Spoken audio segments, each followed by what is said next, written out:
Fala galera, beleza? Mais uma vez aqui. Então, dando continuidade, né, à resolução comentada, né, das atividades que estão sendo postadas no centro de mídia.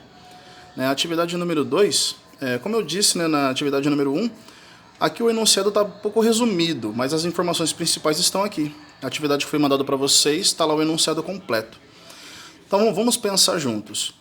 Um automóvel, né, ele está desenvolvendo então uma velocidade de 100 km por hora, né, em uma estrada destino a São Paulo. Então pensa aí, alguém, né, subiu, né, sentou lá no seu super possante, no seu automóvel, fantástico, destino a São Paulo. E em determinado momento da viagem, né, essa velocidade que ele desenvolve é de 100 km por hora. Aí, em determinado momento dessa viagem dele, né, determinado ponto, né, da viagem, tem uma placa lá. Campinas, 100 km por hora. São Paulo, 200 km por hora. Ou seja, do ponto onde ele se encontrava e ele viu essa placa, faltavam 100 km até Campinas e 200 km até São Paulo. Aí a pergunta é, né, a condicional é o seguinte: se a velocidade for constante, ou seja, se ele manter a mesma velocidade, qual é o tempo para ele chegar até São Paulo? Então, pessoal, vamos lá, vamos fazer só um esbocinho aqui.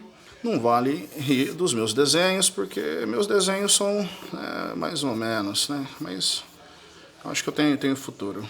Então, temos um carrinho aqui, ele está então em destino à nossa capital, São Paulo. Então, eu vou imaginar aqui, ó, que aqui, né, ele encontra uma plaquinha que está lá, Campinas, São Paulo. Campinas 100, São Paulo 200. Aí diz, então, se ele manter a velocidade constante, qual é o tempo que ele vai demorar para chegar até São Paulo? Pessoal, então nós temos que pensar o seguinte, que para nós calcularmos então, né, o tempo, né, que ele vai demorar para chegar, nós temos que pegar então a distância que ele vai ainda percorrer e dividir pelo tempo. Então, vamos fazer duas continhas aqui até para ficar bonitinho. Então, para ele chegar em Campinas, né, vamos simular. A pergunta só é São Paulo, mas vamos fazer Campinas também. Então, o tempo para ele chegar em Campinas. Quanto falta para ele chegar em Campinas? 100 quilômetros. Qual a velocidade que ele está? 100 quilômetros horários. 100 dividido por 100, né? Pessoal, todo número dividido por ele mesmo dá 1. Ó, quilômetro dividido por quilômetro, sobra apenas a hora.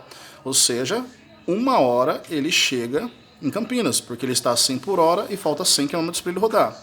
Agora vamos pensar aqui, ó. Para ele chegar até São Paulo, qual é o tempo? Eu pego a distância que falta para ele chegar até São Paulo, que é 200, divido pela velocidade. Então é 200 km dividido por 100 km horários. Pessoal, vamos lá. 200 dividido por 100, corta 0, 0. 2 dividido por 1, dá 2. Quilômetro dividido por quilômetro, corta. Sobra apenas 2 horas. Ou seja, se ele, em determinado ponto, ele avista uma placa que falta 200 km para chegar até São Paulo, e ele está em velocidade constante de 100 km por hora, esse jovem motorista ele vai demorar 2 horas para chegar até São Paulo. Pessoal, beleza? Obrigado, até a próxima.